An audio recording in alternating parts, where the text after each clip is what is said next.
þú gætir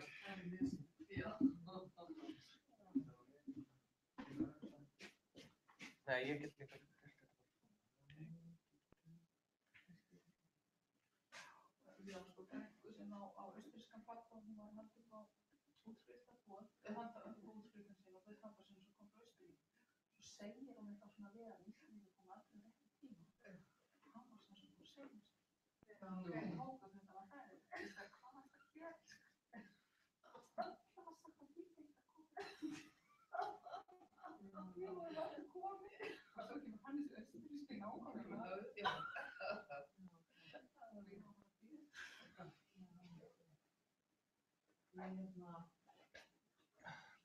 Ég finnst að lenti því að það var einu svona haft að bóð sem stundum myndi systurina og minn fyrirhandi sem er sko tónlistarmaður og hún er leikari og það var í boðinu hennar og byrjaði fólki að koma hálftíma eftir að og svo voru svona kínast inn síðustu gestirna alltaf ykkur voru að leika og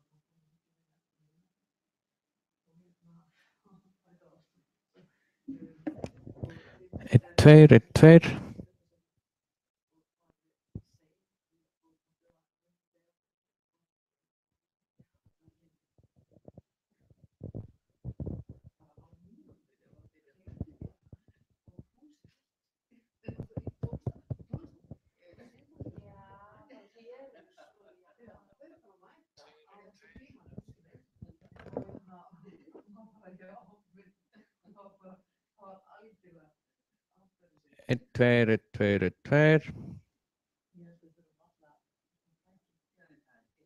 Þetta sko fyrir netið. Já. Við erum kannski með sko 40 manns það. Hvers konar bjarsýni er þetta? Er þetta strím? Já. Er það nokkuð? Yes. Þetta virkar. Það er bara nokkrum sekundum að.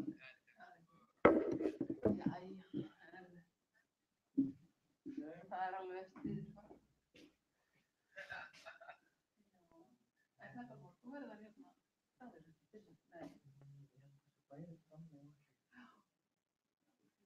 Nei. Það er mjög kósí að vera hérna bara á matnana til dæmis.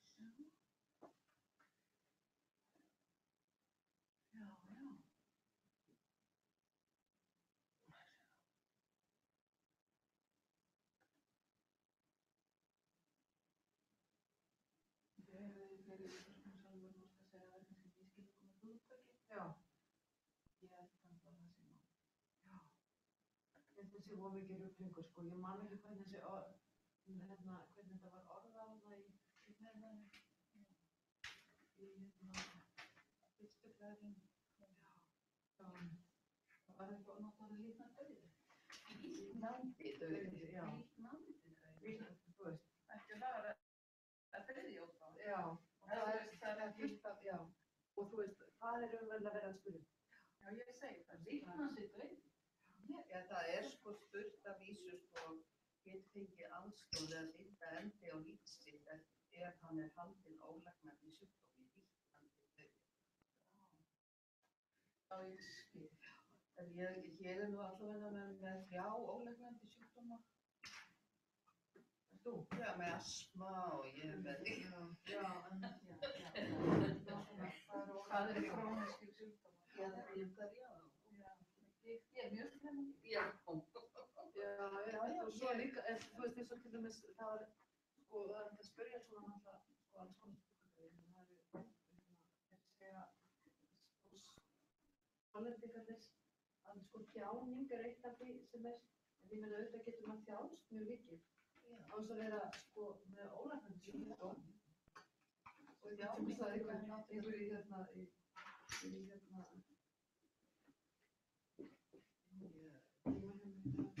meðganga og fæðing. Já, ekki smá. Ekki smá þjáning. En hvað er með því?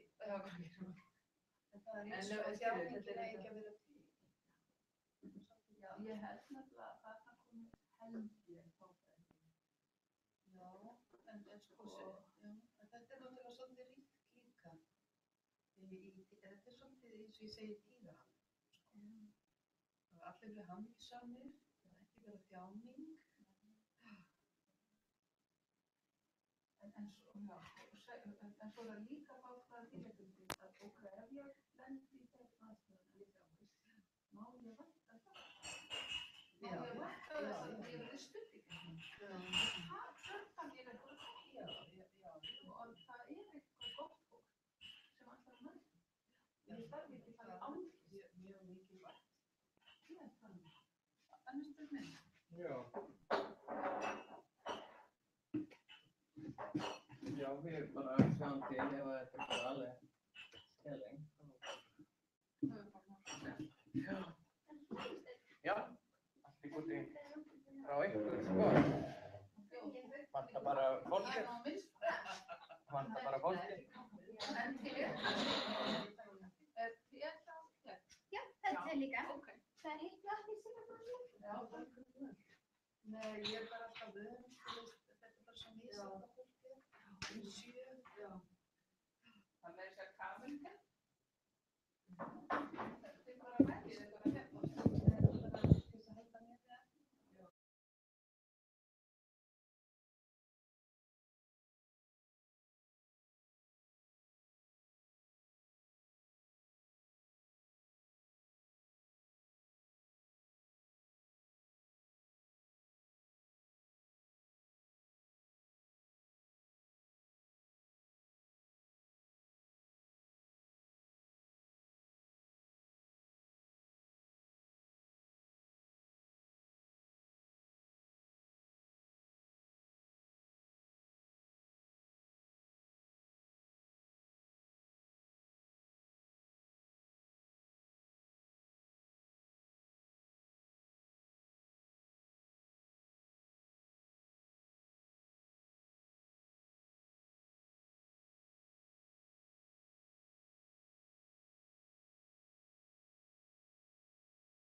Já.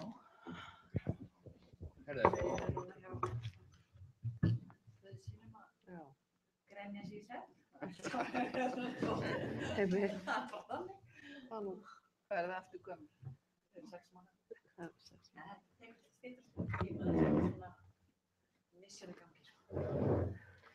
Þetta, 6 sjö, já.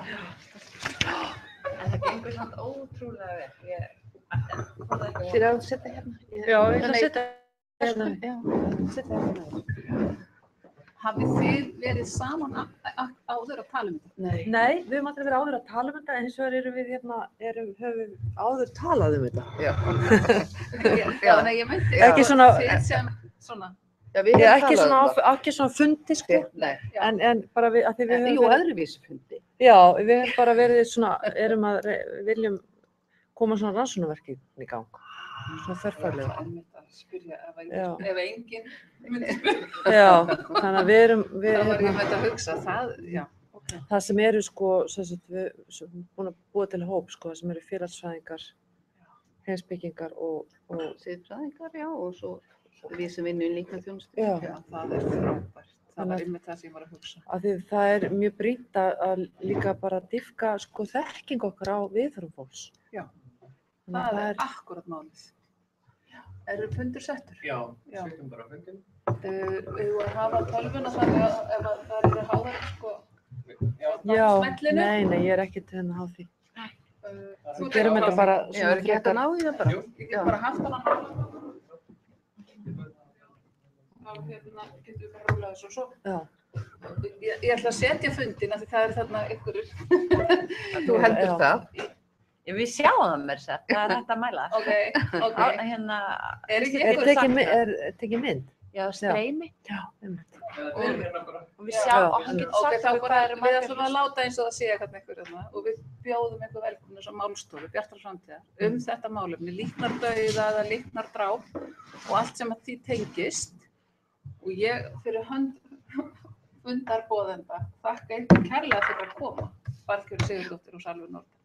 Það er mjög mikilvægt fyrir málefnið, þetta málefni, að fá svona fróðarkonur sem að standa þessu málefni svona nærri, bæði af reynslunni í klínikinni og svo að skoða það sem með augum heimspekingsins eða siðfræðingsins. Þannig að ég ætla að bjóða þér Salvör Nordal, forstöðukona, forstöðumaður Siðfræðistofnunar Háskóla Íslands.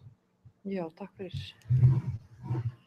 Ég er nú oft náttúrulega að tala um þetta efni. Kenni náttúrulega lífsiðfræði við háskólann og meðal annars í hjúkrunarfræði og víða og kem oft inn á þetta mál. Og við höfum líka eins og ég hef sagt sums staðar að við höfum mikinn áhuga á því og hjá Siðfræðistofnun að koma í gang svona rannsóknarverkefni. Það sem væri hægt að fara miklu dýpra ofan í þetta mál heldur en kannski við höfum gert svona allavega sem svona teymi og einmitt fá fólk sem er búið að vera að vinna við þetta í áratugi og fá fólk sem er að líka að gera félagsfræðilega stúdíu og svo við sem erum í siðfræðinni og heimspekinni.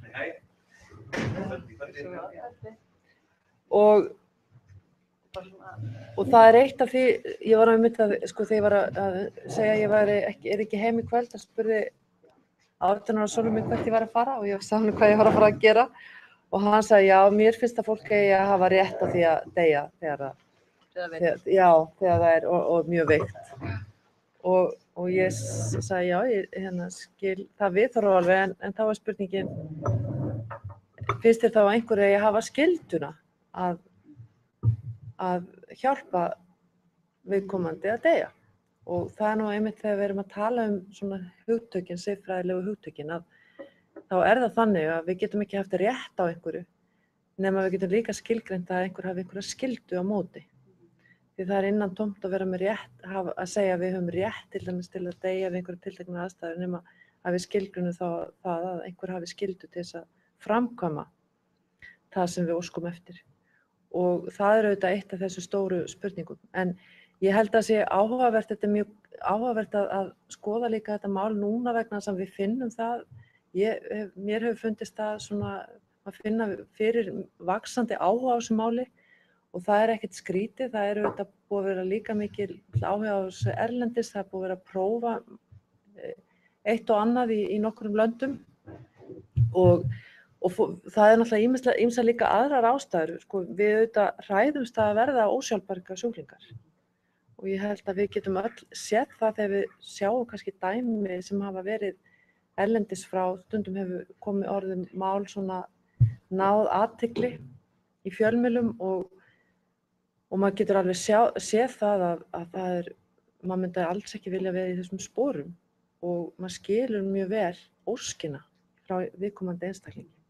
Og svo það auðvitað þannig að það hefur orðið mikla framfarir í læknavísindunum og það er hægt að bjarga fólki miklu frekar en áður var og kannski við aðstæður sem eru alltaf því óbærilegar. Og síðan kemur enn annar þáttur og það er auðvitað í lífssiðfræðinni og allri umræðum í heilbrigðismálum og ekki bara í lífssiðfræði, bara almennt í samfélaginu, mjög mikil svona áhersla á sjálfræði og valfrelsi og þannig að það er bara mikil áhersla á það að við eigum að fá að stjórna okkar lífi eins og kostur er og það sé betra að við höfum fleiri valkosti að velja heldur en færri. Og síðan það náttúrulega þannig að bara í heilbrigðisgeiranum hefur náttúrulega verið að koma inn alls konar valkostir sem eru bara býsna flóknir og erfiðir.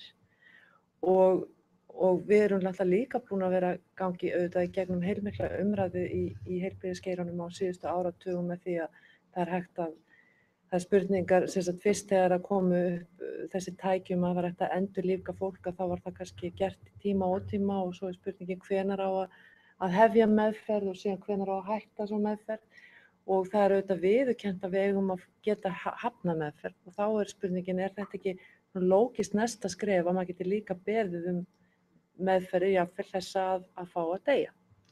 Þannig að þetta er auðvitað á sér ákveðin svona samhengi og á mörgu leyti mjög skiljanlegt. En það sem ég ætla ekki að tala mjög lengi, ég held að það sé skemmtilega að við getum verið með svona svolítið samræðu líka á eftir.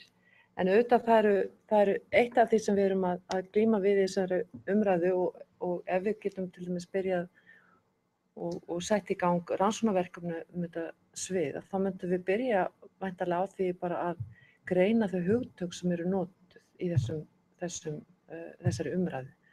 Vegna þess að þetta er dálítið, og þetta er ekki bara á íslensku heldur bara annars staðar, því að euthanasia, þetta enska orð sem er grískt orð, þýðir einfaldlega góður dauði eða góður dauðdagi. Það er þegar dauðinn er líknandi og það er auðvitað mjög, undir því náttúrulega mjög margt. Síðan notar fólk stundum þetta hugtak mjög þröngt og stundum mjög vítt og svo kannski allt þar á milli. Og við höfum líka hér á Íslandi verið með ýmsar þýðingar, líknardeyðing, líknardauða, allt mögulegt og svo erum við náttúrulega líka með meðferðir, líknarmeðferð og þetta blandast oft allt saman. Og við höfum notað og ég vilja nota líknardráp, fólki bregður oft við þegar það er notað, það finnst að vera óþægilegt orð, dráp er að drepa fólk. En hins vegar er ágætt að setja skörp skil á milli þess sem er leyft og þess sem er ekki leyft. Og við verðum þá bara að þola það að nota hugtak sem er kannski svolítið hart en lýsir samt því sem við verðum að tala um. Og þetta kemur auðvitað náttúrulega bara inn í alls konar aðra umræðu vegna þess að ég meina við skilgreinum dráp í lögum og við gerum alls konar greinamun á dráp af gáleysi og svo munun á því og morði og svo framvegis og allt þetta verður líka að passa inn í þannan ramma sem við erum þegar með. Og síðan hefur alltaf verið komið upp enn eitt sem er þetta sjálfsvíg með aðstoð læknis. Að þegar læknir gefur sjúklingi upplýsingar eða tæki eða aðferðir þannig að hann geti svo farið heim og stytt sér aldur. Og þetta í sumum löndum hefur kannski verið byrjað á því að stíga þetta skref og síðan er næsta skref tekið. En ég hins vegar dálítið svona efins þessa aðferð vegna þess að þarna læknirinn að að raunverulega kannski svona leið til þess að taka ekki ábyrgð á aðstæðunum og segja bara, já, þú gerður þetta bara sjálfur, ég skal hjálpa þér, en í staðinn fyrir að ég held að ef læknir tekur þátt í einhverju, að þá á hann að gera það að heilum hug og geta raunverulega fylgt málinu alveg eftir, en ekki bara senda fólk út með eitthvað. Og svo náttúrulega getur það líka valdið því að, ég meina það getur valdið því að fólk tekur svona með sér heima, að það fari vitlausar hendur og það verði einhver vandamál ófyrir sér sem voru ekki ætlunin. Þannig ég held að sé eðlilegast að ef við erum að tala um þetta á annað borð, að það verði þá læknir eða heilbrigðisstarfsmaður sem hefur ákveðið siðferðilegan grunn sem bara tekur málið alveg að sér. Ég held að hitt sé dálítið svona, já, svona leið svona það sem er verið einhvern veginn að reyna að gera þetta á þess að gera þetta. Þannig að, og ég er ekki sérstaklega vissum að það sé góð leið. Nú ég ætla ekki að fjalla kannski beinleiðis líknar meðferð, Valgerður gerir það á eftir, en það eru auðvitað margs konar eins og ég segi, þegar við horfum á fólk kannski í þessum aðstæðum að við hugsum með okkur að þetta er ekki aðstæður sem við myndum vilja vera sjálf og það er mikilvægt að gera greinarmun í siðfræði á því þegar við erum að hugsa það hvort að einhver tiltekin athöfn er siðferðilega verjandi og svo hvort að einhver almenn regla hægt að nota einhverja almenna reglu og segja að allt sem fellur undir þessa reglu er siðferðilega verjandi. Og stundum fer þetta vel saman og stundum ekki og í þessu efni hef ég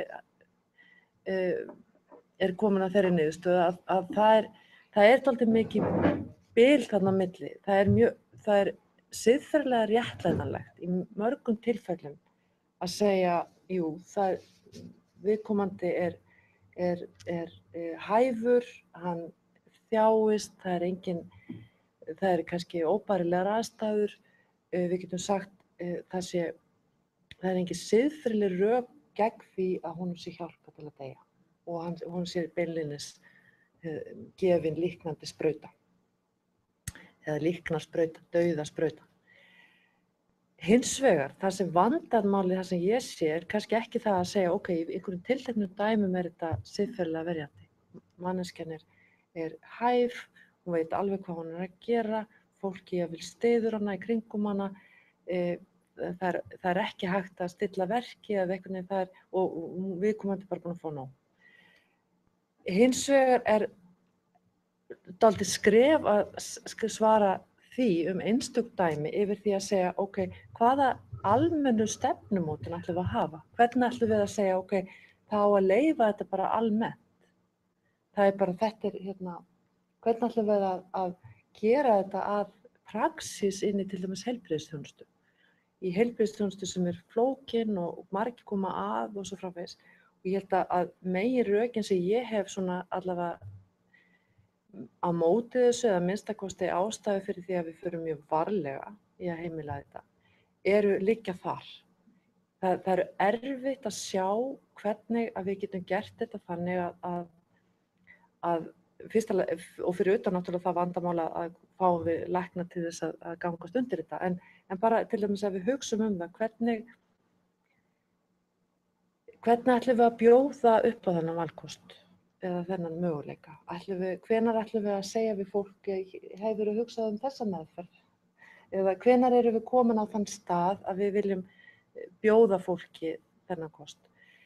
Þeir sem hafa fjallað þetta, fólk búið að tala þetta með ýmsum sjónarhornum, auðvitað þessi áhersla á sjálfræði einstaklings mjög mikilvæg.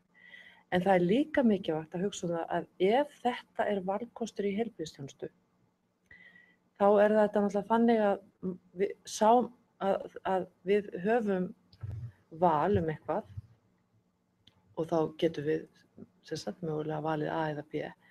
En aðrir sjá okkur líka með þennan valkost. Við sjáum þetta til dæmis í sambandi við fóstureyðingar.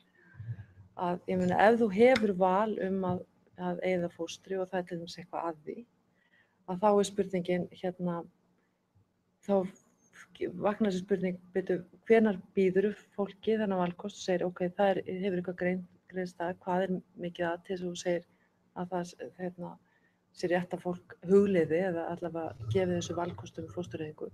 Og svo sjá aðrir, af hverju ferði ekki fóstureyðingu? Og það eins með þetta, ég meina, ef þú ert komin á kannski einhvern ákveðinn stað í lífinu og ólæknandi sjúkdóm og óbærilegar aðstæður, að þá getur fólk sagt, en af hverju ferði ekki að skoða ekki þetta? Af hverju, og það er það sem fylgir valkostum. Og þess vegna það þannig að sumir valkostir eru ekki í boði. Vegna þess að þeir geta, það bara að hafa kostinn, það að geta valið hann, getur farið að skaða mann eða haft áhrif á mann sem eru kannski ófyrirséðir.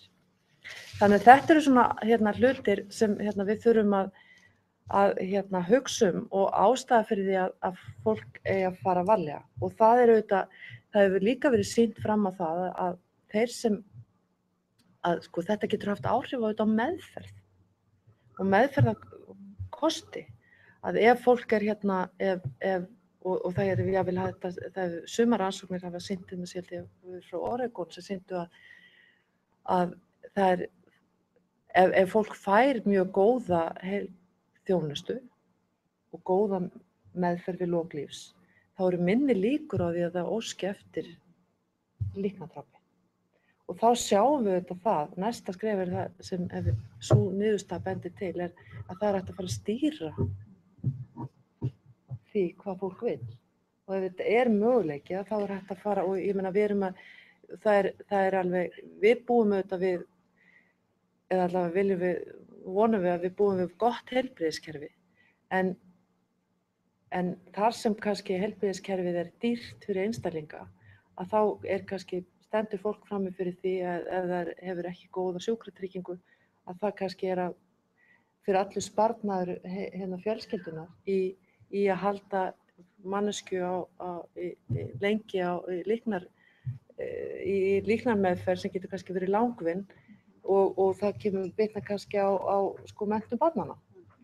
Þannig og þá erum við, og þetta er hluti sem ég held við verðum bara að hugsa og ég held við verðum að hugsa það að hvers konar samfélag viljum við gefa fólki kost á því að bara eiga gott fá góða meðferð og það sé stuðningur alla leið.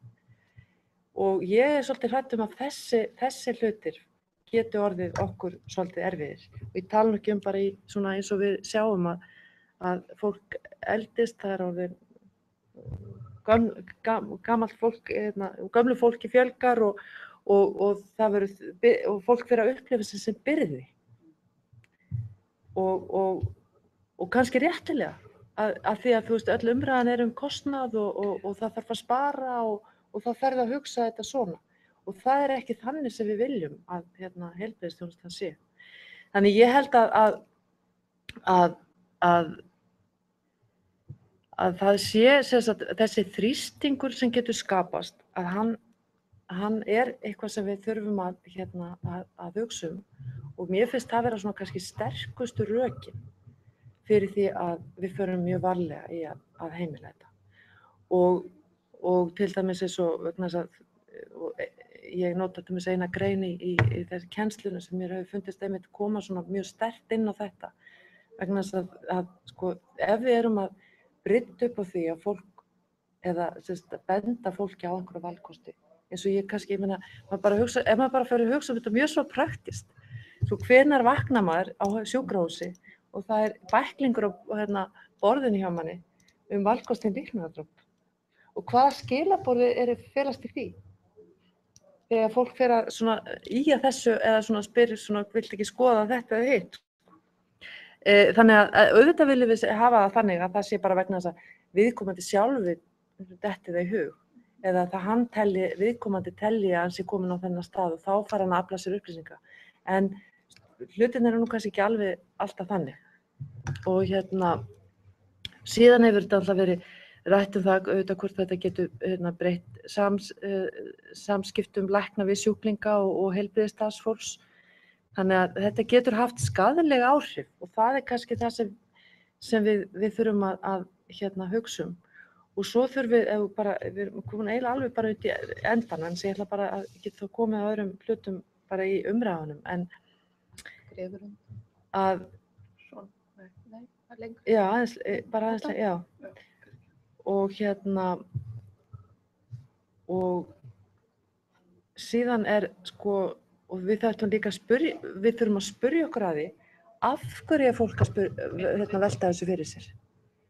Sko, hvers vegna fólk að biðja af hverju sér það sem þetta sé valkostur sem við eigum að setja inn í heilbrigðiskerfið?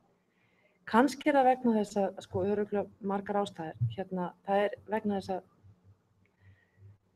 að það kannski ómikil tækni í lok lífs og fólk sér hefur kannski upplifað það hjá nánum aðstandanda sem fólk bara og bara upplifir að dauðinn ekki góður eða einhvern veginn svo og verður kannski traumatískur fyrir þá sem eru í umhverfinu eða umgangast viðkomandi. Það getur líka verið að við þurfum þá að auka umönnun og bara með gömlu fólki og þeim sem eru deyjandi og þróa áfram þessa líknandi meðferð.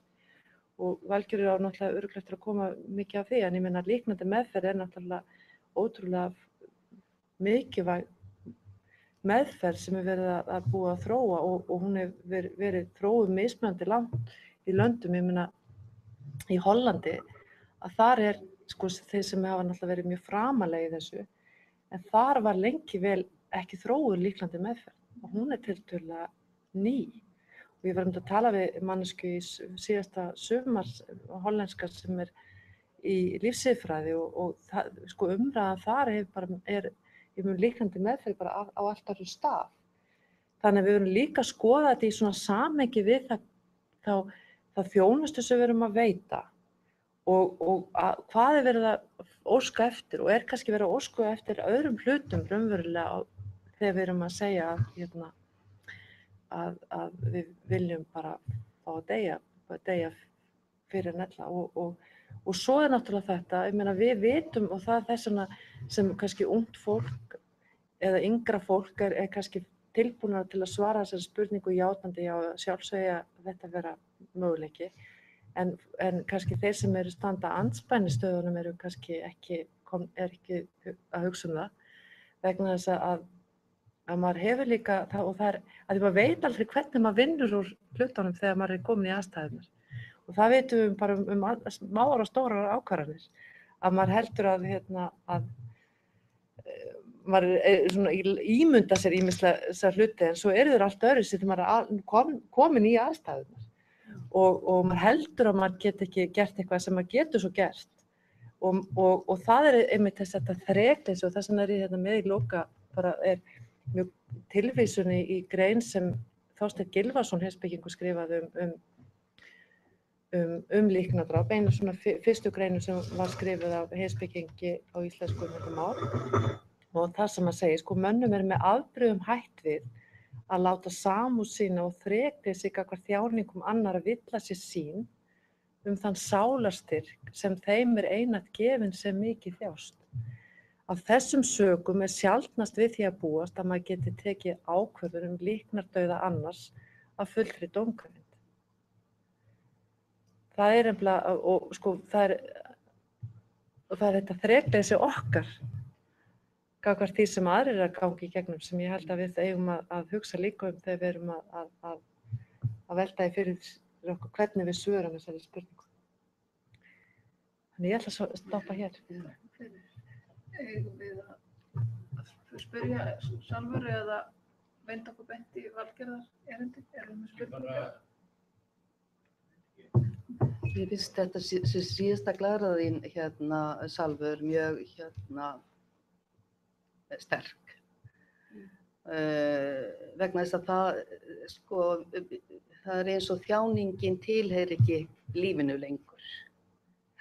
Ég veit ekki betur en að þjáningin hafa alltaf tilheyrt lífinu og ef við lesum alla bókmenntir heimsins að þá þjáningin uppspretta svo margs. Og ég var það náttúrulega mjög var við það í mínu starfi að að fólk þolir ekki tjáninguna. Aðstandendur þá? Já, aðstandendur. Já, ef ég vildi þá, þess að við vorum að tala þessum áðan við Unnsteinn, sko, það er svolítið verið að tefla okkur saman sem svona andstæðinga og fulltrúunga og eldri kannski, en það er þá líka, sko, að það sé einhvern veginn þannig að maður geti algjörlega tekið þessa ákvörðun sjálfur, skilur, að það sé einhvern veginn þannig aðstæður manneskjunnar að þetta sé alfarið hennar ákvörðun og ekki annar. Ef skildi ekki rétt, það væri þannig, sko. Má ég leggja til að við bara tökum næsta erindi og því mér langar að spyrja svo almennt að ég veit ekki alveg hver á Við skulum bara skipta þá hérna um.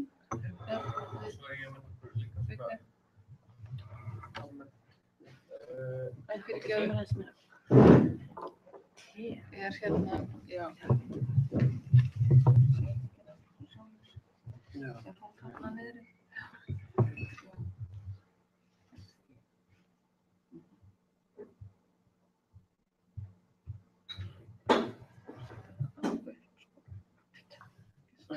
Er þetta átt að vera svona?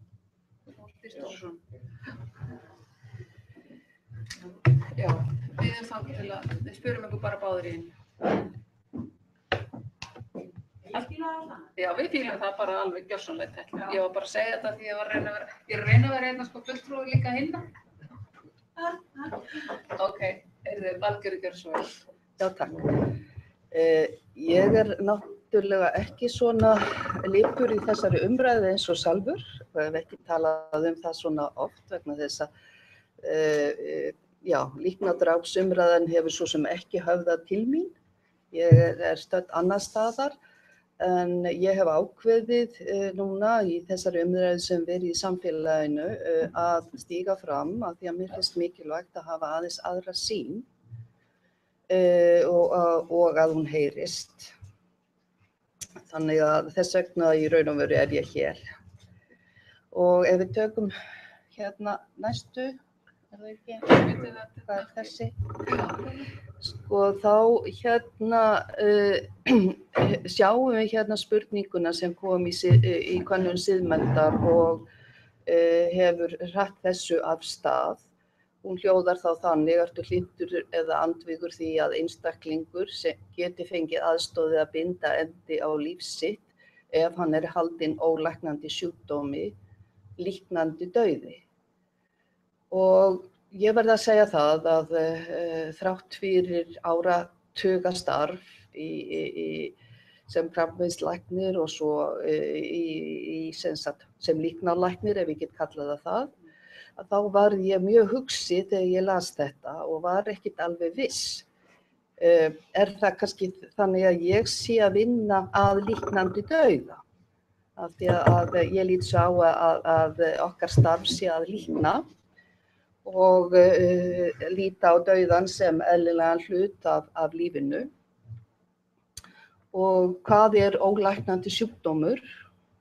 Ég sagði nú hérna áðan að ég hef minnst kosti 3 ólæknandi sjúkdóma, en þeir eru ekki langt gengnir eða há mér neitt verulega.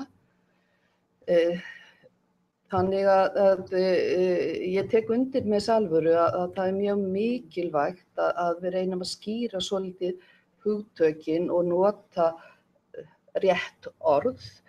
Þetta er flókið. Við sáum, ég held að þetta séu réttar tölur hjá mér að 72/3 hafi verið hlynntir verið hlynntir því að einstaklingar fengju aðstoð. Þetta eru mjög svipaðar tölur eins og við sjáum alls staðar annars staðar í Evrópu og og þá er náttúrulega líka innifalið í því ekki bara líknardrápið heldur þess aðstoð við sjálfsvíg með aðstoð læknis við sjálfsvíg. Og ég hef nú sagt að mér finnst þetta svolítið liggja í tíðarandanum. Það er allt mannréttindi. Maður á rétt á að eiga barn og maður á rétt á að láta deyra sig þegar að maður vill. Þannig að ég er ekkert hissa á þessu, þetta svona eins og umræðan hefur verið. En sko hvað þýðir líknandi dauði í ykkar huga? Ég er ekki viss það þýðir það sama eins og í mínum huga. Þannig að það er mikilvægt að hafa þessar skilgreiningar og orðanotkunnar rétt. Og hvað merkir það að hafa langt gengin sjúkdóm? Eins og ég held að eigi að skilja það, þá get ég sagt það að reynslunni, ég er ekki haldin því sjálf, en að vinna með einstaklinga sem að hafa langt gengin og læknandi sjúkdóm og að þá er þetta þverrandi færni. Maður sveiflast á milli kvíða og þunglyndis, óvissu, þjáningar og vonar. Að lifa fram þangað til að barnabarnið verður skýrt eða sonurinn fermdur og svo einn daginn sem er erfiðari að þá vill maður bara ekki lengur vera í þessum aðstæðum. Þannig að það eru miklar sveiflur í þessu lífi. En það er fyrir flesta mjög mikilvægt að halda áfram að lifa þessu eðlilega lífi, halda reisn sinni, að vera meðhöndlað sem manneskja og að virðingu. Það er erfitt að aðlagast þessum takmörkunum sem að sjúkdómurinn veldur og maður þarf oft hjálp til þess að læra að forgangsraða hlutina. En allir þessir einstaklingar þurfa traust og samfellu í þjónustu og umönnun. Svo ég fari kannski bara aðeins meira út í líknameðferðina að þá er hún skilgreind af Alþjóðaheilbrigðismálastofnuninni og við getum sagt að þetta er kannski eina sérgreinin innan læknisfræðina sem ekki hefur þróast vegna nýrra uppgötvana, nýrra tækni. Heldur hafi hún þróast af þörf. Því að í raun og veru er þessi mikla, ég meina skyldur læknisins í áður fyrr, það var að líkna, því að maður gat ekki lækna svo mikið.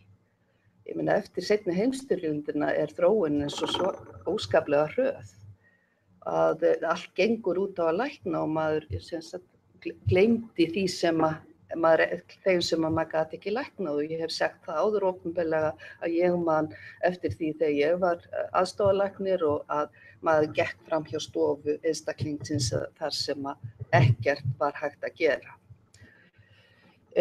Þannig að í upphafi að þá þróast líknameðferð þegar átt að sinna þeim deyjandi, þeim sem ekki var hægt að lækna.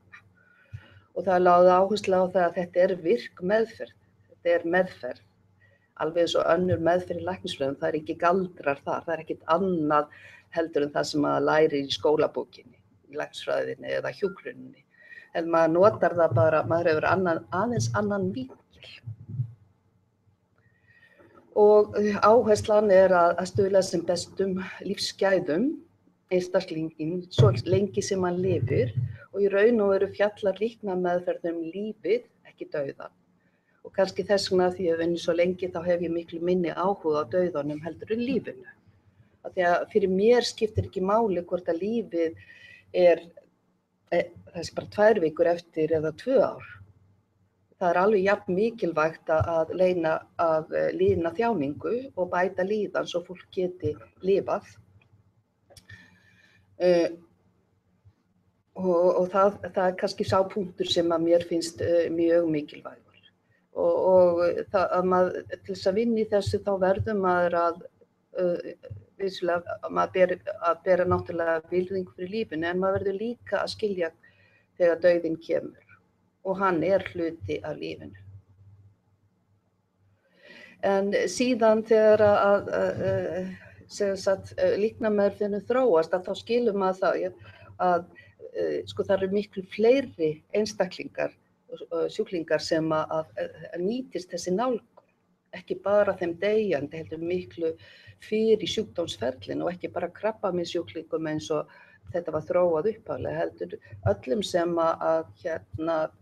eru með langvinna sjúkdóma og hver er helsta dánarorsök í vestræna heimi? Það eru langvinni sjúkdóma, 2/3 af öllum sem deyja, þeir deyja á langvinni sjúkdómum.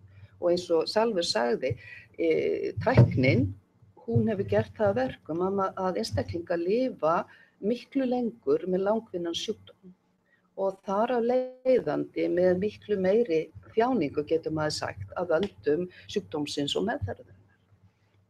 Og kannski það eitthvað sem hefur líka ýtt undir þessa umræðu, að það eru mjög stór hluti þessara einstaklinga sem ekki fá nægilega aðstoð í löngu og erfiðu ferli. Og fyrsta skilgreiningin frá Alþjóða heilbrigðismálastofnun kemur 1990 og svo hinn seinni 2002. Og þá sjáum við ef við lesið þetta að þá blæbrigðamunur. Í dag miðar meðferðinni að bæta lífsgæði sjúklinga og fjölskyldu þeirra sem með lífshættulega sjúkdóma, alveg óháð því hvort þið læknast eða ekki. Og að meðferðin hún á við samfara annarri meðferð sem að notur til að lengja líf eða lækna. Það bara misjafnar áherslur og í raun og veru þá eiga allir heilbrigðisstarfsmenn að líkna að bæta lífsgæði sjúklingsins síns. Það bæði almennt og svo sérhæfð. Það sem að þessi sérhæfða tekur þá á þessum erfiðari vandamálum, flóknu vandamálum. Af því að þessir einstaklingar hafa flestir flókin og margvísleg einkenni. Já.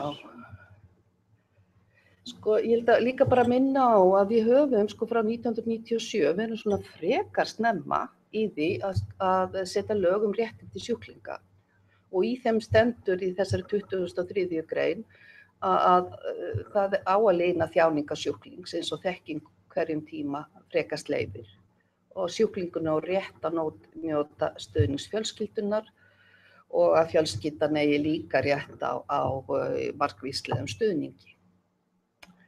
Það sem kemur líka fram í lögunum og sem stendur ekki þarna það að sjúklingur hefur rétt á að afþakka meðferð.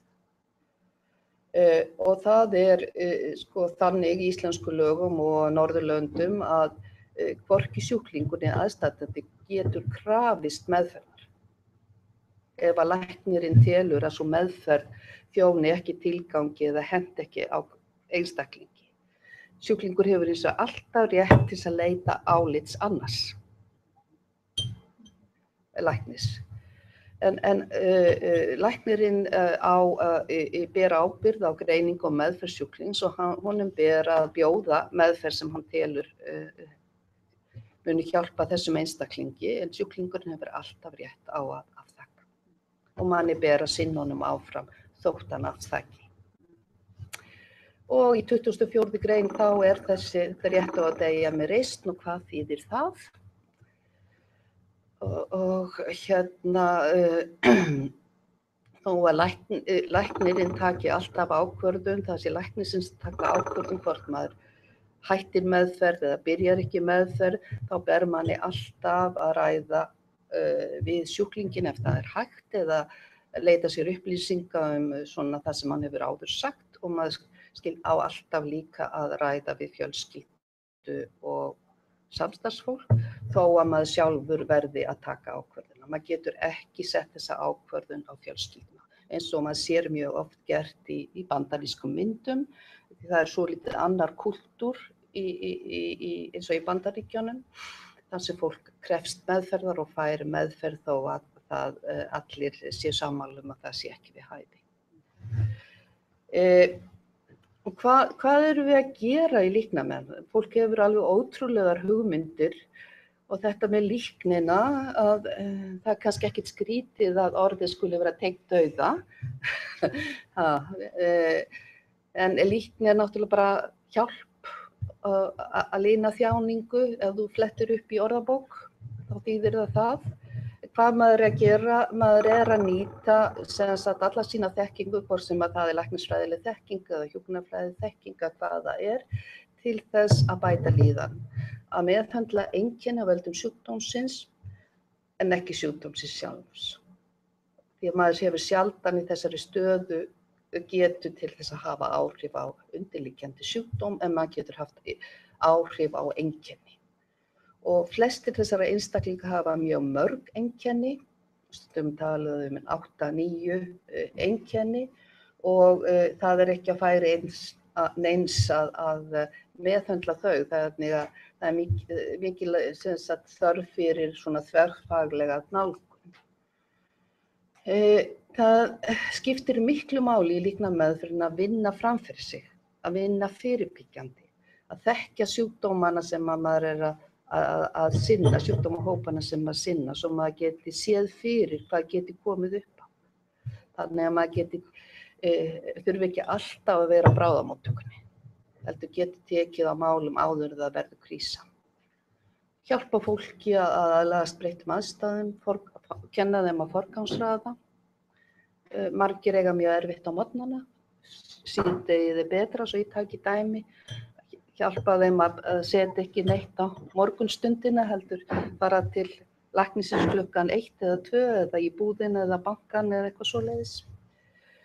Og maður virði lífið alveg óháð því hversu langt það er og markmið er að bæta gæðum frekar en dögum, þannig maður hefur skammtíma markmið.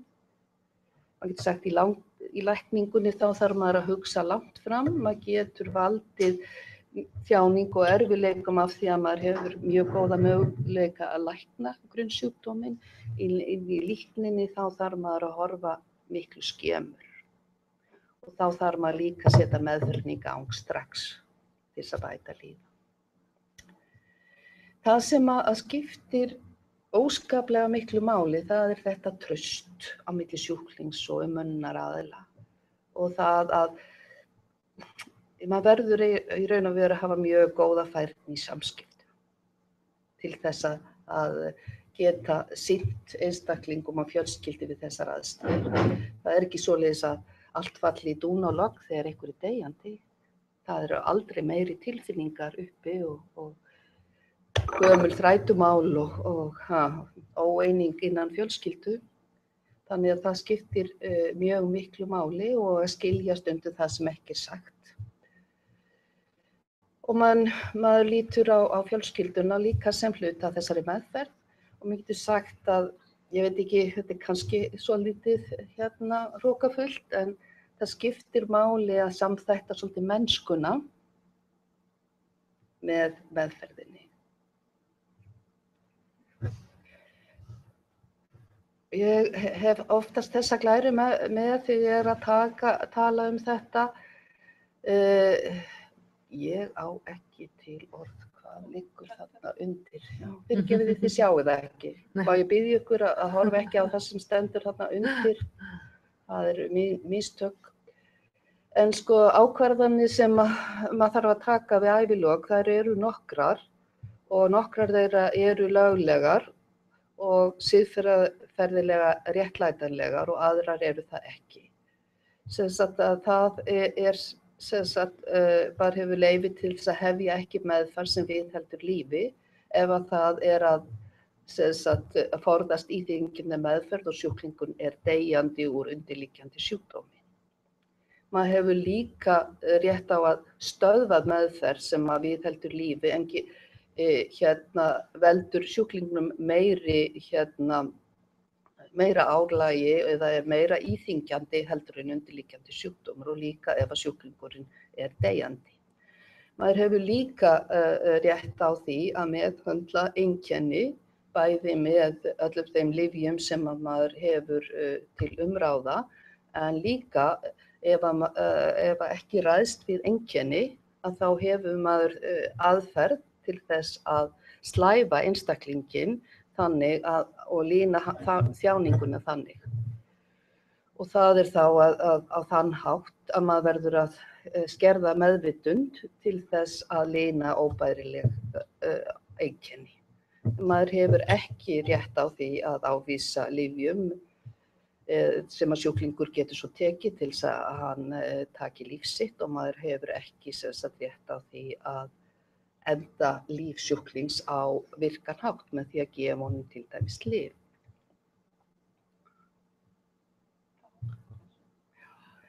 Og af því að það er svo oft þessi umræða, líknarmeðferð í raun og veru það sama og líknardráp að því að maður er að gefa fólki morfín eða slævandi lyf. En það náttúrulega tilgangur hvers vegna ferðu inn og gerir þá hluti sem þú ert að gera, það það sem skiptir máli. Ef þú þarft að slæva sjúkling vegna þess að þú ræður ekki með hefðbundnum leiðum við einkenni hans, þá ferðu inn til þess að lina þjáningu. Og þú notar lyf miðað við þarfir sjúklingsins og það þarf stöðugt eftirlit og endurmat á skömmtum og aðlaga skammta og fylgjast með líðan og ekki bara líðan sjúklings heldur fjölskylduna líka. Og árangurinn mældur í því hvort manni tekst að lina þjáningu sjúklingsins. Ef við hugsum líknardrápið á hinn veginn, þá tilgangurinn annar þó að það sé í raun og veru fjalli þjáninguna, en þar maður að binda endi á þjáninguna með því að deyða sjúklingi. Og þar fer maður inn með ákveðin skammt lyfja, þar aðlaga maður ekki lyfin hverjum einstaklingi eða þörfum eða neinu. Það ákveðin samsetning lyfja. Það mjög sterkt róandi lyf sem fær sjúklingi til að sofna og svo gefur vöðvaslakandi lyf þannig að öndunin hættir. Þannig það ekki tekið mið að einstakling, það bara ákveðin skammtur dauðlegur skammtur sem gefinn. Og í raun og veru árangurinn sjá að maður fari inn og staðfesti andlát einstaklingsins. Þannig að það mikilvægt að skilja þennan mun. Allavega finnst mér ofta eins og menn átti sig ekki alveg á því. Og það mikið litteratúr það sem sagt hvort að notkun morfínlyfja eða róandi lyfja stytti líf. Það ekki þannig í dag. Áður fyrr þá kannski var það þannig að maður byrjaði að gefa morfínu þegar sjúklingurinn var deyjandi. En núna byrjar maður miklu fyrr þannig að sjúklingurinn aðlagaður þessum skömmtum. En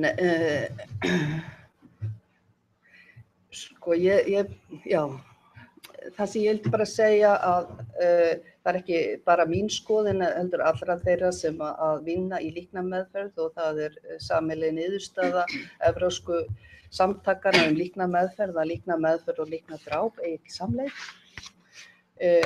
Og við vitum að það mikil vanþekking ennþá og eðli líknarmeðferðar, ekki bara með leikra, heldur líka fagstétta.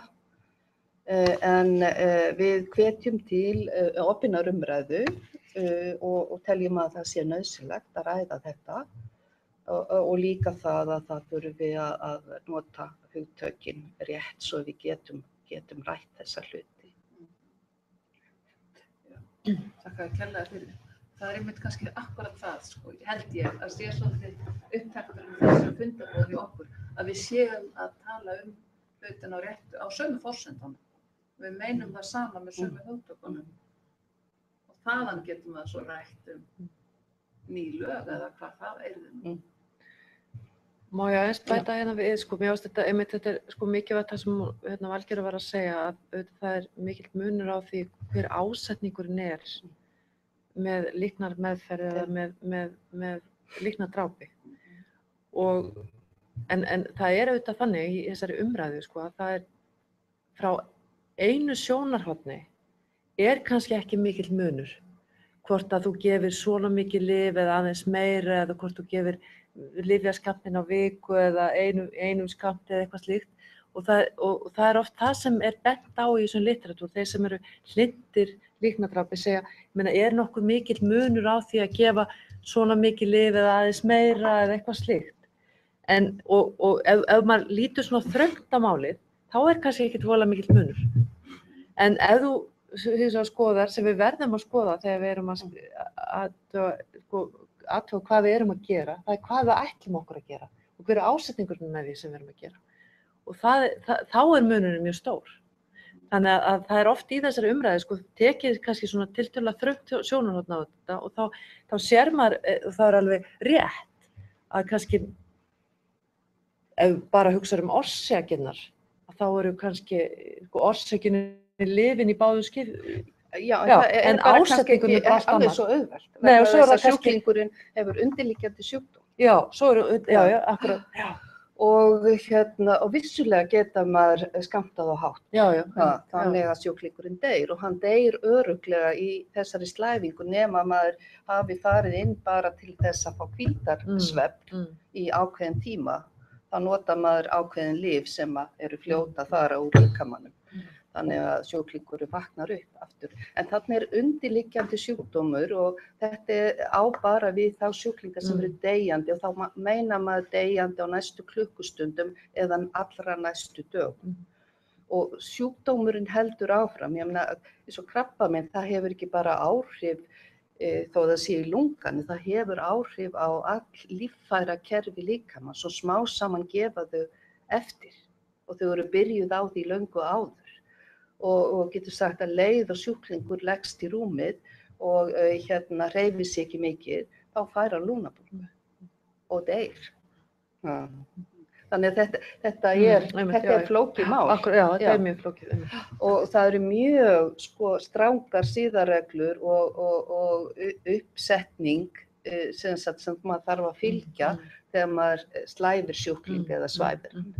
En við notum þetta á mörgum stöðum í læknisfræðinni. Við notum þetta við mjög sársaukafull inngrip, við notum þetta sem hluta brunameðferð, að það þarf að svæfa sjúklinginn.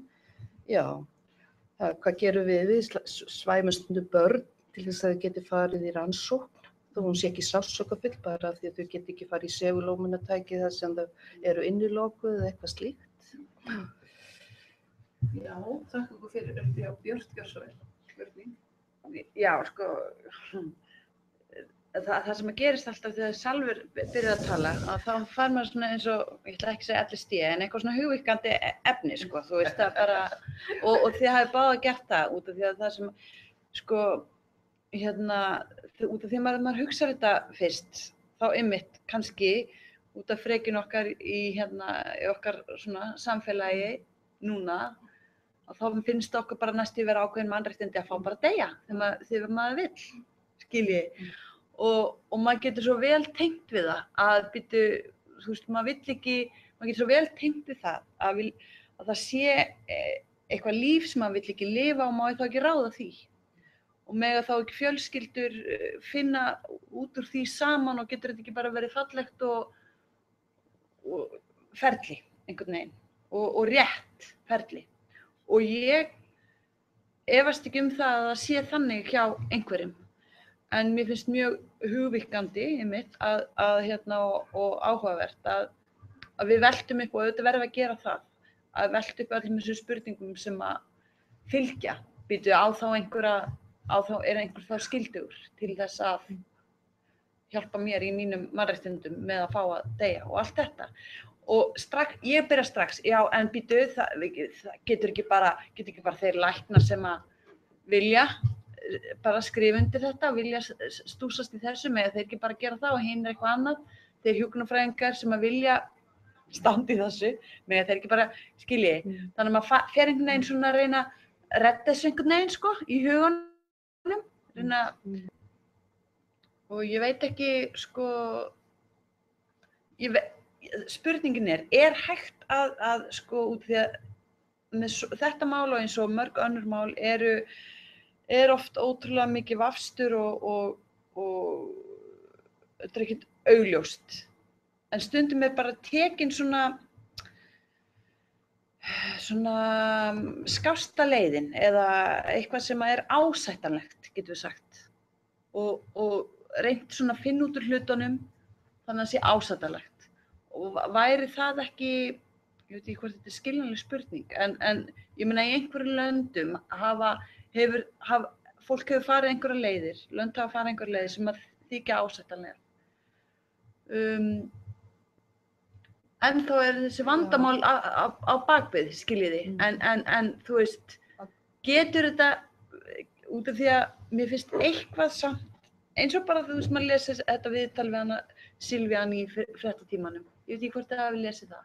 Og þú veist, það snertir við manni. og maður getur svo auðvitað sett sig í þessi algjörlega. spor.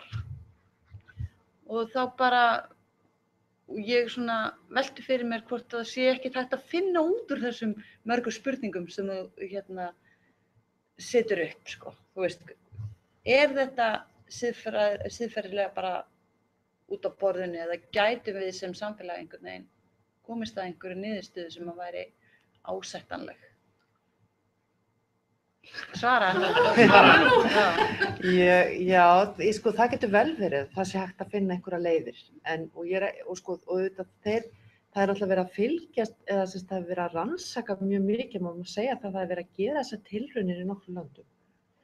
Og það er auðvitað verið að fylgjast mjög mikið með þeim og svona gera ýmsar rannsóknir og félagsfræðilegar rannsóknir, alls konar rannsóknir, til að reyna að meta sko, hvernig þetta tekst og kannski getur verið að við getum, sko, þurfum ekki að stíga heilt skref, heldur einhver liti hálft skref eða gera einhverja hluti, ég veit það ekki, en ég held allavega, sko, það sem og ég er ekki að segja það, sko, það sé bara absolutt siðferðilega rangt, að það held ég alls ekki. Ég held að sko, það er mjög auðvelt, held ég að segja, að þá lítur á tiltekinn dæmi að við siðferðilega réttlætanlegt að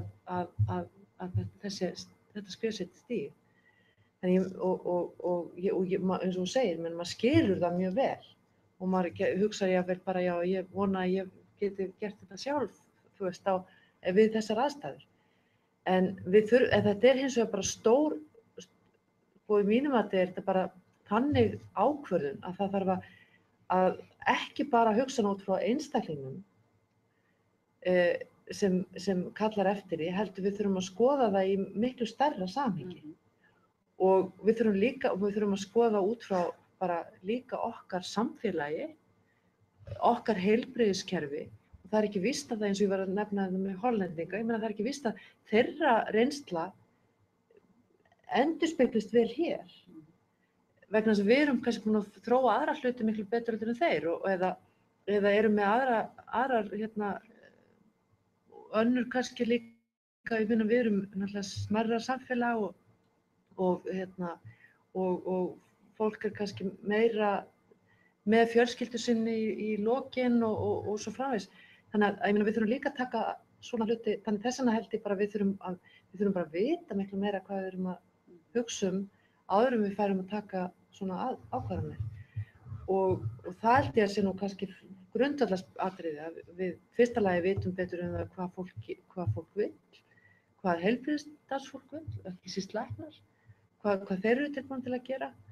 Og ég held að sé mjög slæmt, eins og ég held að sé rangt að tala það til dæmis með barneignir, að maður hafi eitthvað svona jákvæðan rétt til barneigna, að það sé eitthvað skylda einhverja til að hjálpa manni til að eiga börn, ef maður getur ekki hjálpa börn. Eða það sé skylda til þess að það sé einhver jákvæð réttindi til að fá þessa meðferð.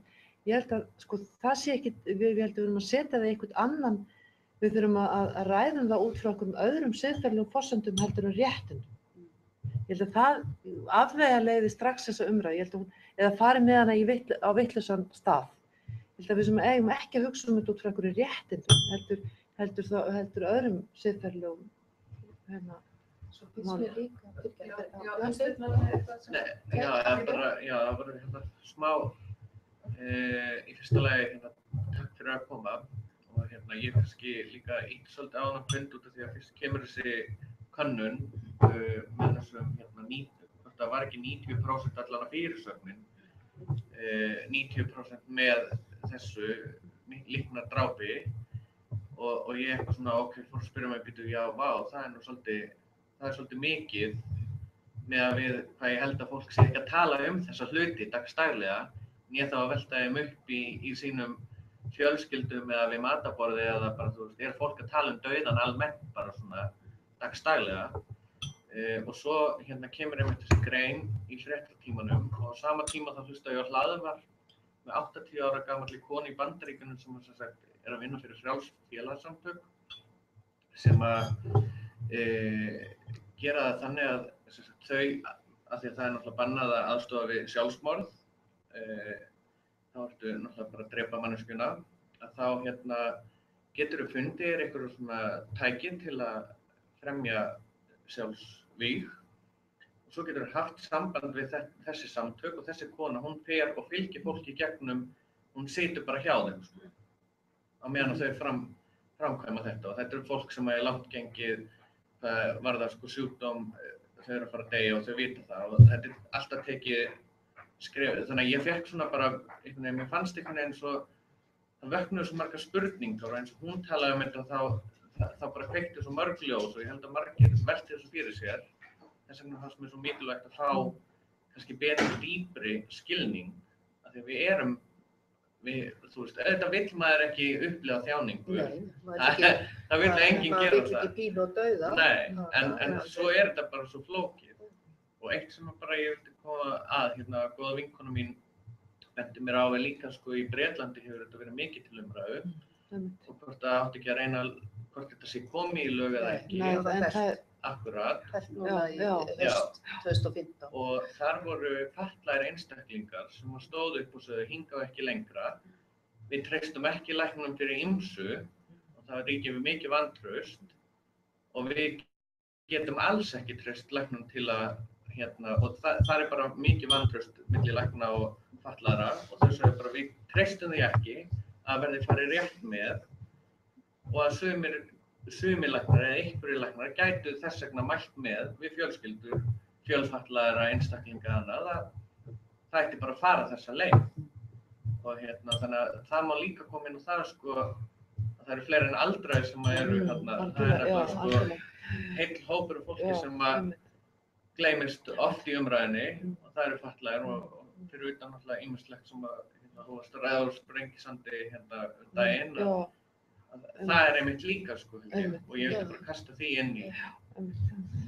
Nei, bara, sko, ég hlýt að vera bara eitthvað treg.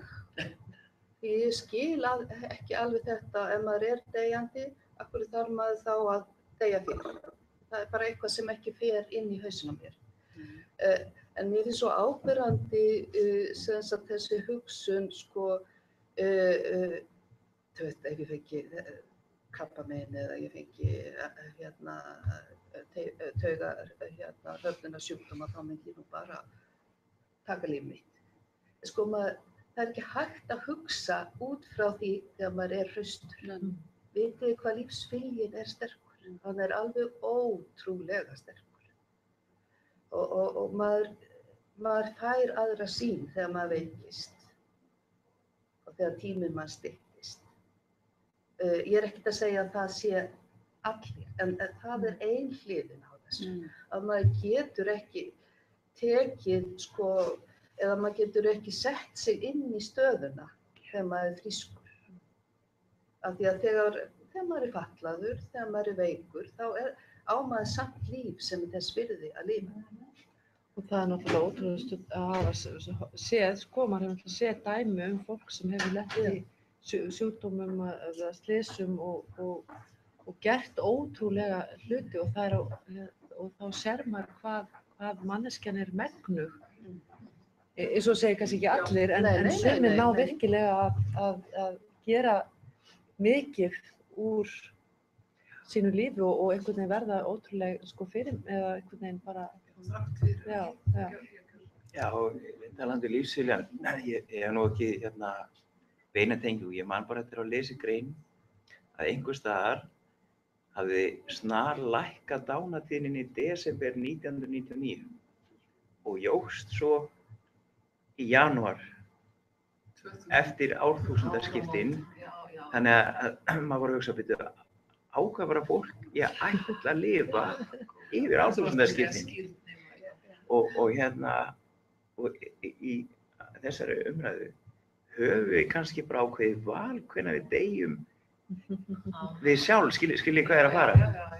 Þetta er svona hugleiðing, svo dálítið köld spurninga nálgun og kannski að byrja að opna hana á ljóðið sem situr í mig sem er alveg magnað. Það er að taka líf sitt er synd gegn lífsins herra, að lifa sjálfan sig er sjöfalt verra. Það er alveg gott sko. En þið voru að tala um Bretland, Fell, einhver fordæmi, einhvert land þar sem þessu hefur, að líknardráp hefur verið leyft og svo rannsóknir í kringu það sem hafa sýnt til dæmis sjálfsvíg, sem sagt breytingu að því við búum í samfélagi sem að sjálfsvígstíðnin er töluvert há, getur hún mögulega lækkað ef að líknardráp væri leyft. Skiljið hvað er að fara? Ég man ekki eftir neinum rannsóknum, en það ekki, ég kannski dekki ekki allt, sko, en sko það sem að maður hefur séð eða hefur skoðað sjálfsmorðstíðni einstaklinga sem greinast til dæmis með krabbamein, því það er einhvern veginn svo sterkt í huga, það er gott að taka það sem dæmi og það getur verið margir aðrir sjúkdómar. Þá sá maður það mest strax eftir greiningu og svo líka í lokin þegar að þjónustan var léleg og félagslegi stuðningur var léleg. Maður þarf á annarri manneskju að halda. Maður þarf stuðning til að komast í gegnum erfiðleika.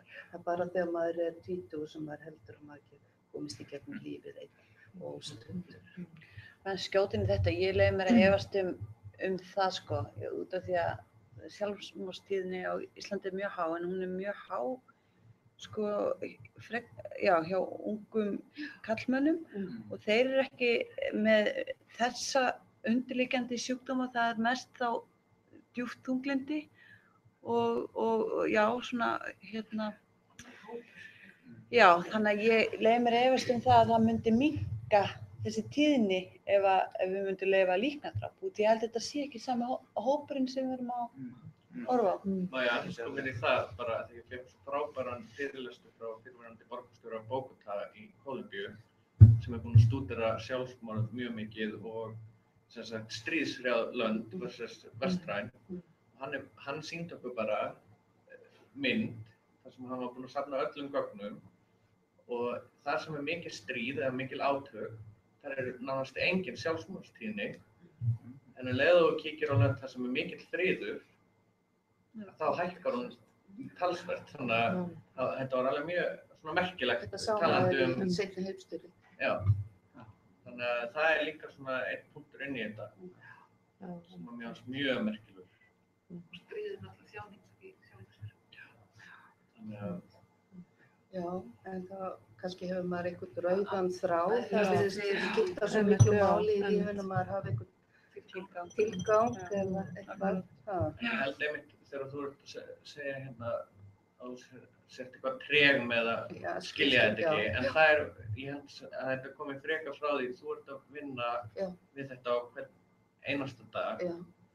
Og einmitt það sem ég er búinn að vera svolítið að endurtaka við með síðustu daga er við erum ekki mjög opinskátt að tala bara dauðann daglega eða sko, ég er ekki viss að séu mörg matarboð sem að fólk situr og spjalla bara dauðann og hvernig þau sjá þetta fyrir sér og tala fólk við börnin sínum dauðann og oftast er það nú þannig að börn mæta ekki í jarðarfarir hjá það er alltaf að breytast en þú veist það eftir fjölskyldum og annað.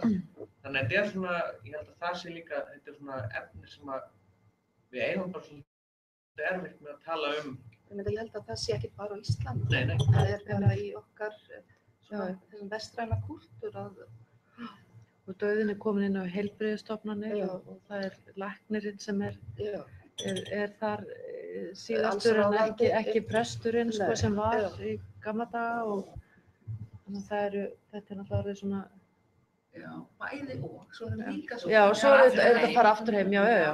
Eru fleiri sem vilja segja? Já, bara svona þegar við talum með talumtíðan og sé þetta svo svolítið sjónarni og þá líka ég sýndu börn. Ég satt í stjórn styrkjafélag krabbameinssjúkra barna í Noregi í mörg ár og var með krabbameinssjúk barn. Þannig að sko, mín reynsluheimur segir að við tölum heilmikið þetta og við tölum heilmikið þetta börn hafa fullt af skoðunum á sig og segja sína meiningu, sína óskir þetta. En það er kannski mín reynsluheimur að því ég hef verið í þeim hópi sem talar þetta. Þannig að en sko, hvernig er umræðan þetta með börn? Maður hvetur náttúrulega þegar einhver veikindi í fjölskyldu og einhver deyjandi að þá hvetjum við til umræðu við börnin. Sko börn skynja það sem ekki er sagt. Þeir lesa milli línanna, þau eru sérfræðingar í foreldrum sínum. Þannig að þau fá alls konar hugmyndir ef að ekki má ræða og þau eru svo lojal gagnvart foreldrum sín og þau taka ekki upp umræðuefni sem ekki er leyfilegt að tala um. En hefur þessi líka Þannig að samvætti við fullorðið það. líknar meðferðina eða kallað líknandi dauðan þegar barn er veikt? Já. Sko, Það reglan er er náttúrulega leiðilegt sú að- orð í Já, í Belgíu. Belgíu. Þeir eru komin eitt skref lengur. Lengra heldur en Hollendinga til dæmis, þeir leyfa það ekki fyrir sko. Nei, þá er ég ekki hugsa um líknað dráp, Nei, ég er hugsa um einmitt, það að fá að deyja. Já, Sko, þeim- þess já. að það sé ekki lífslengjandi með til dæmis. Og réttur kannski foreldra og aðstandenda til þess að hafna lífslengjandi meðferð til dæmis. Já, sko, nú er ég bara ekki alveg nógu fróð, sko, ég sinni ekki mikið börnum og það er einstaka barn í heimaþjónustu og það eru þá börn þar sem að hefur verið ákveðið að hætta meðferð vegna þess að hún gagnast ekki lengur og það gengur alveg eins fyrir sig eins og við fullorðna.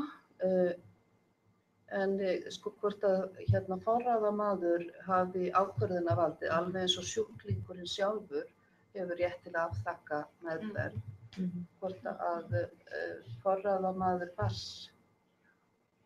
Já, svo er þetta sko, þetta er alltaf mjög erfitt með börnin, auðvitað þú veist frá 12 ára, 14 ára aldri eiga þau auðvitað að taka þátt í ákvörðun og samkvæmt sjúklingalögunum eru þau miðað við 16 ára aldur en ekki 18 ára aldur.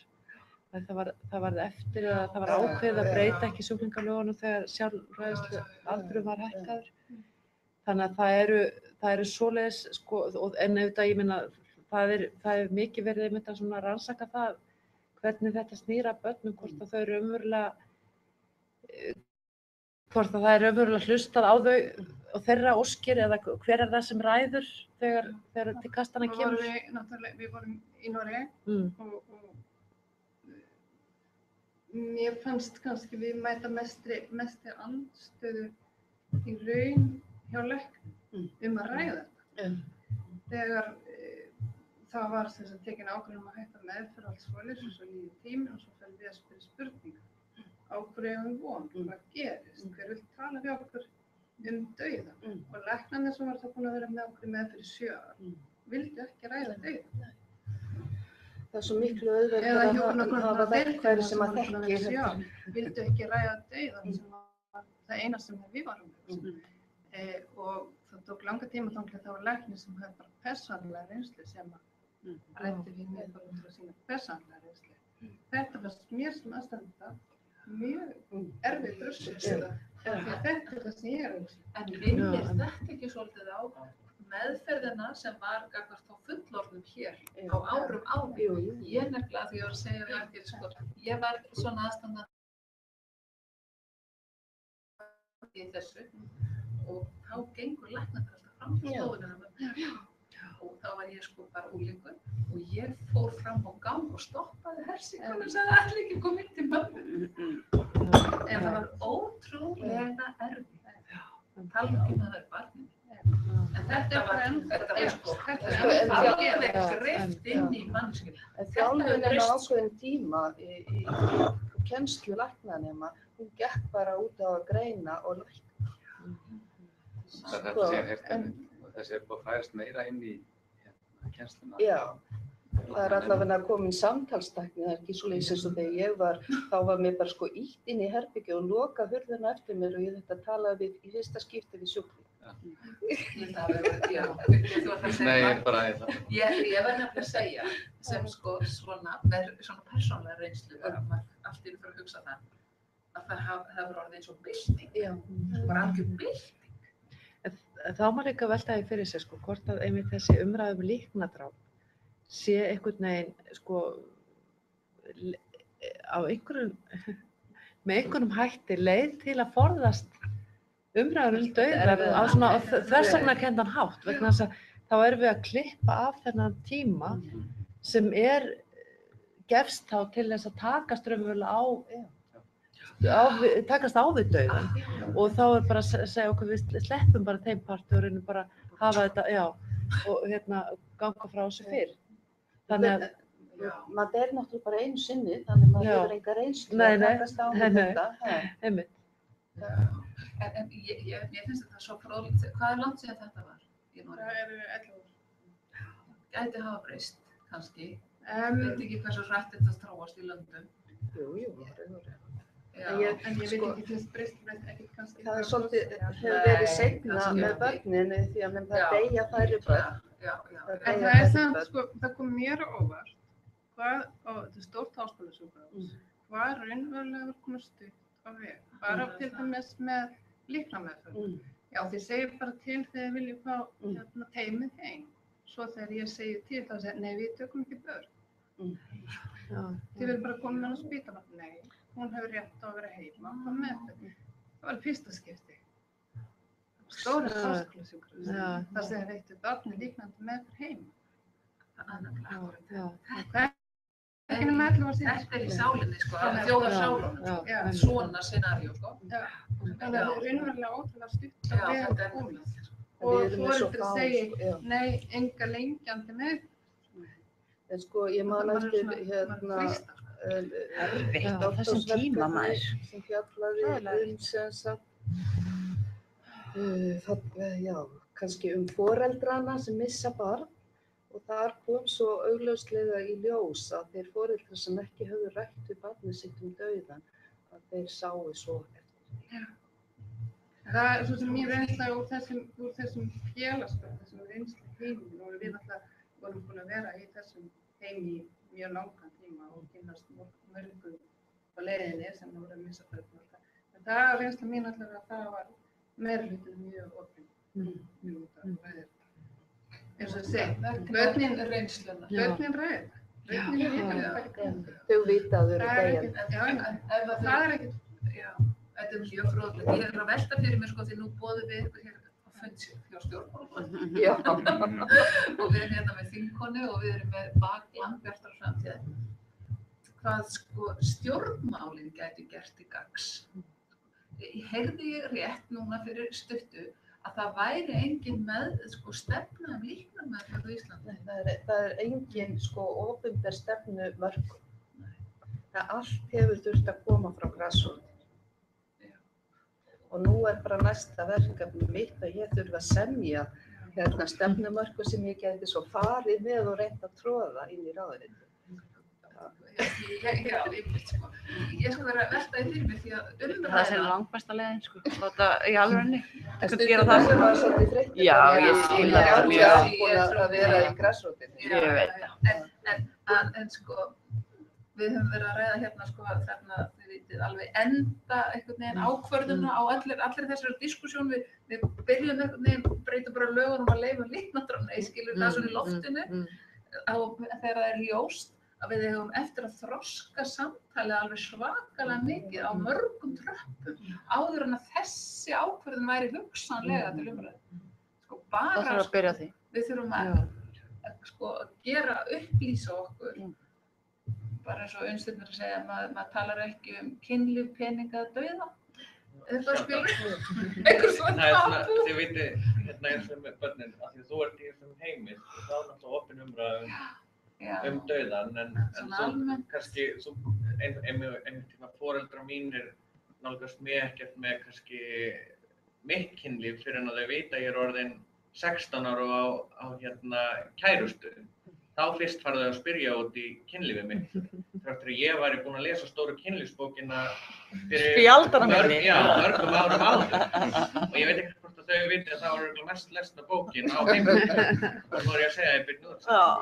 En þið vitið, það er ekki farið að tala um hlutina fyrir eða ef að foreldrar fara ekki að tala um fjármálin sín fyrir en eitthvað áfall verður eða þau vinna stóran lottóvinning, fattiði. Oft er það þannig, ekki að mjög margar fjölskyldur farnar og opna samræður ýmislegt. En þarna held ég nefnilega að sé verkefni og maður fann það alveg sko á þetta hófst svolítið við þessa könnun, á þessa niðurstöðu. Þá innist Það hefur alltaf komið með reglulega milli. Já. Þá hefur verið viðtöl, ég hef farið áður í blaðaviðtal og svoleiðis, svo hefur hann alltaf dáið út. Og ég hef oft velti fyrir mér, er það eitthvað í samfélagsuppbyggingun eða þjóðarandanum sem gerir það að þessi umræða nær ekki á flug? Ég hafði svona skrýtnar hugmyndir það að við værum sko tengdar í náttúrunni og við værum vanari svona akút uppákomum með að við skynjuðum betur að við hefðum ekki kontról á öllum hlutum og kannski styrkist ég þeirri trú með því að við erum að verða meira eins og Svíar eða hinar Norðurlandaþjóðirnar, að við heldum að við stjórnum öllu og getum haft kontról á öllu okkar lífi.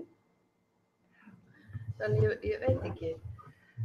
En getum við kannski, við þurfum bara að draga saman núna á ljúka fundunum og taka aftur kærlega fyrir mér hefur þótt þetta mjög góð umræða og mikilvæg. En það er bara spurning svona hvaða veganesti við getum fengið sem sko stjórnmálaflokk frá þessum fundi, að minnstakosti þarf að glæða þessa umræðu á grunni þekkingar. Algjörlega. Og það þarf virkilega að auka þennan þekkingagrunn verulega hjá okkur. Ég held að það gerist náttúrulega fyrst og síðast með eins og þessum rannsóknum og svona sem að þið eru að ræða og mér heyrst að vera leggja upp með. Já, og svo umræðu, náttúrulega bara opinberu umræðu og ég held að það sé líka mikilvægt að stjórnmálamenn og þeir sem eru mikið í umræðinni hræðist ekki heldur að stíga inn í hana. Og ég held að það sé líka mjög mikilvægt, eins og maður tekur eftir því auðvitað þegar maður er að fjalla þetta víða að til dæmis það eru, nú þekkja mjög margir af eigin raun að hafa gengið í gegnum það með aðstandenda að fara í gegnum líknarmeðferð. En það vantar samt skilning og fólk er oft svolítið bara var ekki alveg viss hvað þetta var og einhvern veginn er með alls konar hugmyndir og ég held að til dæmis það bara þurfi að vera miklu meiri umræða og ekki með einhver fókus á líknardráp, heldur bara dauðan, þær meðferðir sem eru hvernig, þannig að bara fólk sé upplýstara almennt það sem er verið að gera. Og það hvort þessi gildi sem maður hefur í lífinu og óskir. Ég meina, hvað vill maður þegar maður verður veikur sjálfur? Og svo verðum við náttúrulega að horfast í augu við það, við bara náttúrulega búum í samfélagi sem er bæði orðið náttúrulega tæknivætt og svona gengur út á þessa hagkvæmni og hraða og allt þetta. Og við fáum ekki tíma eða gefum okkur ekki nógu mikið tíma til þess að ræða saman, til þess að líka njóta þessara mikilvægu þátta af því þeir einhvern veginn, þau voru að tala líka í samtali, ég meina það tekur tíma þetta samtal hjúkrunarfræðingsins eða læknisins við fólk. Það er ekki tími til þess, það er ekki tími kannski aðstandenda heldur til að taka þessa saman, það er allir náttúrulega með svo margt. Og það er náttúrulega það sem við þurfum svona að horfast í augu við, að þetta er auðvitað eitthvað sem við þurfum að gefa okkur tíma fyrir. Það getur kannski síðasta þroskaskeiðið okkar? Já, ekki. Og missa, stytta það ekki bara? Já, ég meina, aðstandendur segja, það er erfitt að koma hingað, ég vildi helst ekki hafa komið hingað, en ég vildi ekki hafa missað það. Af því þessi tími hefur verið svo ótrúlega ríkur. Ég held að þú skiljir hvað ég á við. Þó maður hefði ekki kosið þá dróð það samt mikið lærdóm þroska. Já, og þess vegna líka þetta tímabilsmynd. Já, mikið. Já, akkurat. Og það er eitthvað sem er eins og heilbrigðisstefnan sem segir. Það er ekki nóg að segja þessi einstaklingur, við getum ekki gert meira, hann myndi, já. Og ræða þessu ekki dauðan meira. Það vantar. Vona að það sé ekki praxís hér, en ég veit það ekki. Það er miklu minna. Ég þekki það ekki með börnin, sko. Það hljómar ekki vel. Nei, en það sem að, ég allavega tek af þessum fundi og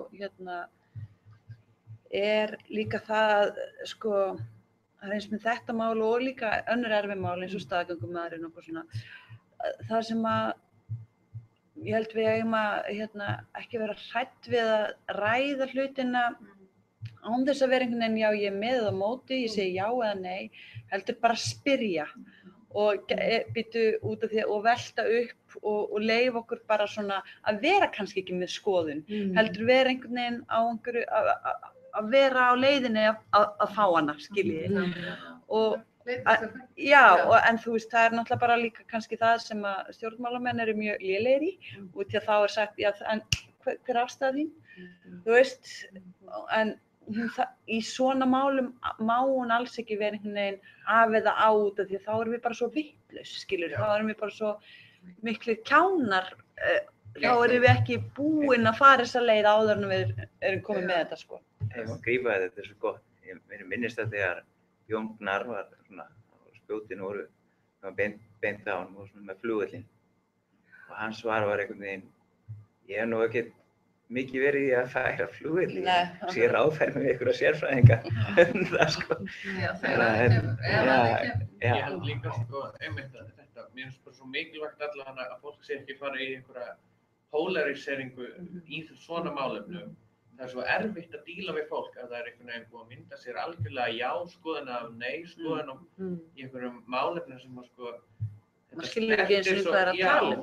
Og það er mjög hræðilegt að fara á þing og hlusta svo einhverja stjórnmálamenn bara ég er algjörlega með eða á móti einhverju, sko, þegar þú ert ekki einu sinni búin að fá dýptina, sko. Það var einmitt viðtalið af Gunnar Helga Kristinsson, prófessor, hann líka að gera rannsókn það hversu illa við stöndum að stefnumótun og frumvarpum og við byggjum það ekki á rannsóknum eða samræðu. Ég held að þetta sé nú bara eitt af slíku, það sem er svo grundvallandi. Við höfum nú verið að tala um þetta með siðfræðistofnun, sko, af því að það er oft leitað til okkar álit af einhverjum hlutum eða umsögnum frumvarpið eða þingsálitin eða hvað það er, að sko við þurfum við höfum verið að tala fyrir því að fá tækifæri til þess, annarkvort að stofnunin gera það að það sé einhvers sérstakt batteri búið til, það sem og það var lögðum einmitt fram þingsálitin til landseðaráð á þingi, sko, að það sé einhver svona sem hugi að þessari svona siðferðilegu þáttum í stefnumótun erfið siðferðileg álitaefni og það er auðvitað það sem þarf að gerast fyrst, það þarf að vera einhver grunnur til að vinna út frá og einhver svona, og við erum oft förum sko hratt inn í umræðin en ég meina en við erum okkur ekki alveg allsvarna, ég meina umræðin fer á dagskrá af einhverjum ástæðum eða það er eitthvað sem kveikir hana eins og svona könnun eða eitthvað sem gerist